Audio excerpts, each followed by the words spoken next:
बहुत समय पहले की बात है। पहाड़ों के नीचे बसा एक छोटा सा गांव था। गांव हरा भरा था। चारों तरफ खेत, बाग और आम के पेड़ लगे थे। गांव के लोग मेहनती और शांत स्वभाव के थे, लेकिन उनकी एक बड़ी परेशानी थी। गांव में एक शरारती बंदर रहता था। ये बंदर बड़ा चालाक था। उसका नाम बच्चों ने चंचल रख दिया था। सुबह होते ही वो पेड़ों से कूदता फांदता गांव में आ जाता। किसी के आंगन से रोटी उठा लेता तो किसी के खेत से मक्का तोड़कर भाग जाता। महिलाएं जब नदी पर कपड़े धोने जाती तो वो उनके थाल से फल चुरा लेता। गांव के बच्चे उसे देखकर खूब हंसते। वे उसका पीछा करते, लेकिन वो पेड़ पर चढ़कर मुंह बनाता और सबको चढ़ाता। कई बार वो घर की छत से मिट्टी के घड़े भी गिरा देता। गांव वाले उसे पकड़ना चाहते थे, मगर चंचल इतना तेज था कि हाथ ही नहीं आता। एक दिन गांव में मेले का आयोजन हुआ। हर घर से लोग रंग बिरंगे कपड़े पहनकर मेले में गए। चंचल ने सोचा, वाह, आज तो पूरा गांव खाली है।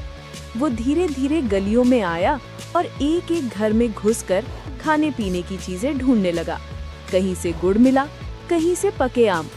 धीरे धीरे उसने इतना खा लिया कि उसका पेट भारी हो गया। इतना खाने के बाद उसे नींद आ गई। उसने एक घर की छत पर रखी चारपाई पर आराम से आंखें मूंद ली। तभी मेला घूमकर गांव वाले लौटे।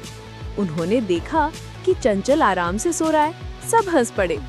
बच्चों ने धीरे धीरे रस्सी से उसका पैर बांध दिया। जब चंचल जागा तो खुद को बंधा देखकर घबरा गया। गांव के बुजुर्ग ने कहा, देखो भाई, यह भी भगवान का जीव है, इसे नुकसान मत पहुंचाओ। फिर उन्होंने बंदर को बांधकर उसके सामने ढेर सारे केले रख दिए, लेकिन रस्सी इतनी छोटी थी कि वो केले तक पहुंच ही नहीं पा रहा था। गांव वाले बोले, अब समझे, दूसरों का हक छीनने से खुशी नहीं मिलती। मेहनत करोगे तो फल मिलेगा। काफी देर बाद सबने रस्सी खोल दी। चंचल ने इधर उधर देखा और बिना कुछ खाए जंगल की ओर भाग गया। उस दिन के बाद उसने गांव में ज्यादा शरारत नहीं की। कभी कभी पेड़ पर बैठकर बच्चों को देखता, पर चोरी करने की आदत उसने छोड़ दी। गांव वाले भी उससे नाराज नहीं रहे। बच्चों ने उसे दोस्त मान लिया और फल बांटकर खिलाते। इस तरह गांव और चंचल के बीच दोस्ती हो गई।